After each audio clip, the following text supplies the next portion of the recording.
Alright, so I thought I'd make a quick video on the EcoFlow River 2. So, I watched a lot of videos before I bought this one. I'm actually currently smoking some chicken. And I just thought about it as I was sitting here. So this is just a rough put together video, and I'm sorry. EcoFlow River 2, great price. So here's where we're at, right? I'm watching Project Farm because, I mean, what else do you do when you're smoking meats?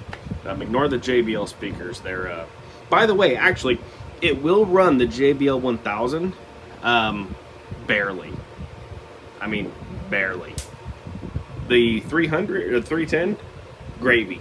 It will charge it and run it no problem. The 1000 though, it is pushing the limits. Here's where I have the issue. Currently we're at 64%. I was at 72 when I started. Just running a 32-inch TV and my iPhone 14 Pro Max, I have it plugged in right now, I'm only pulling, oh, a minute ago it was 50 watts. At almost 70%, it still showed 2 hours.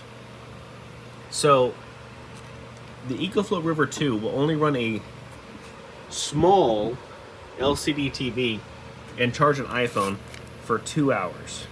That's it.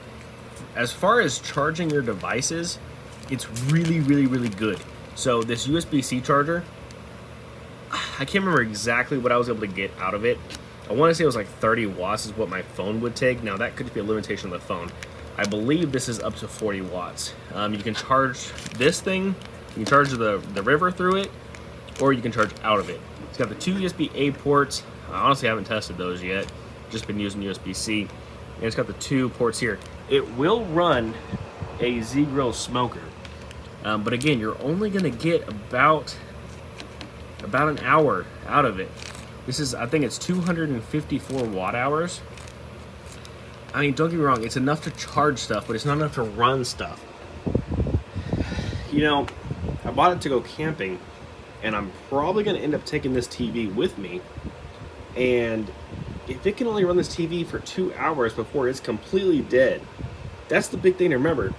It's not just, you know, you think about it and you're like, oh, well, it'll charge. No, you can charge it in sunlight. I actually just got the charger today, the solar panel, and on a cloudy day, I was getting at best like 27 watts, and it was going to take like 6 hours to charge. I'm going to try it again tomorrow with full sunlight, but I don't know how that's going to go. But something to think about. I definitely think I'm going to be getting a bigger one, because I do think this is the way to go, but I don't think this has enough capacity. And if you're out camping and it's a somewhat sunny or a cloudy day, it may not charge to full. So if this thing, if I only get it to say 65%,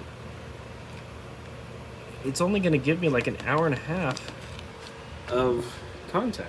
Now if we're just charging phones, that will be plenty, but I am doing more than that. I don't know, just something to think about. Like I said, I watched a lot of videos and no one kind of specified this exact thing, the limitations of the River 2. I would say if you're looking at something to run some devices, and I would get something bigger than this. If you're only looking to charge things, if you're charging a phone, an iPad, and a computer all in the same time, plenty. This is 100% plenty. It charges my phone faster than any charger that I have here. It's just as fast, if not faster, than the standard Apple USB-C charger.